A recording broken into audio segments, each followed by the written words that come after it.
they who can best express what our ancestors gave us have the most responsibility to pass this message on to the living and to the unborn so that it can live forever.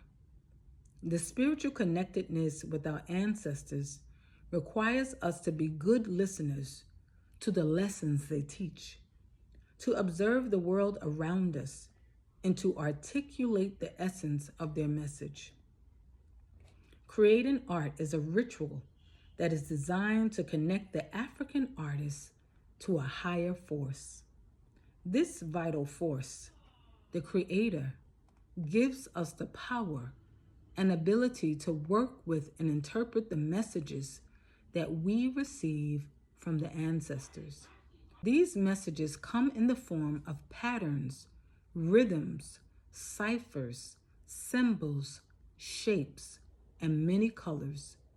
The duty of the African artist is to organize and articulate these ancestral messages in his or her painting, writing, and music. I wrote in storytelling.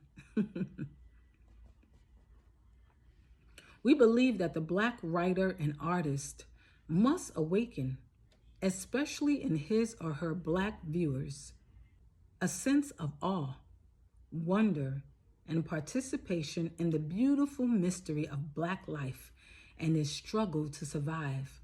For pain and struggle for us are unavoidable conditions and constant companions. But there is something that helps us deal with both sides of the coin of all human experience: sorrow and joy. There is a definite bittersweet duality going on in the best of Black work, a mutuality of consciousness. For those two major elements of our lives, joy and sorrow, never just exist side by side on a flat surface. They interact with each other and build on each other. The sorrow and pain of the Black experience have always been tempered by the strength of Black people, and our joy has been tempered by the pain. Always surrounded by restrictions and limitations in terms of form, we are hostage to hope. We improvise in spite of those restrictions, sometimes transcending the form itself, making it new. Don't we always? We celebrate life. We can take the pain. We have endured it. We don't want our experience just stated or told to us in a flat way, not even our sorrow. It must move for us up and down like the blues, flowing, flying, flourishing like jazz. It must pulsate for us like a deep, heavy heartbeat, aglow with the uplifting, luminous energy of our spirituals. Whatever it is, it must always sing for us. Through creative expression, the African artist attempts to express his or her growth as well as his or her people's being and becoming. He is an educator who pushes forward the collective, cultural, philosophical, and political ideology of our ancestors, which is Pan-African nationalism.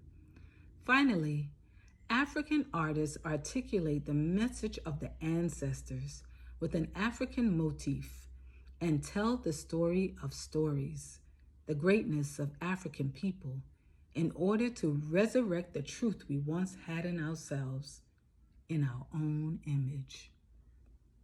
I hope you enjoyed that, because some of us really underestimate the gifts we have in us. Those artistic expressions: painting, writing, music, and storytelling. You know, some of us sing, some of us can write, some of us can draw, some of us can storytell, like myself. I didn't realize I had the gift of storytelling. I know I can sing, but I want to sing a new song. I want new songs. We are a conduit through which our African ancestors express themselves. So they're using us.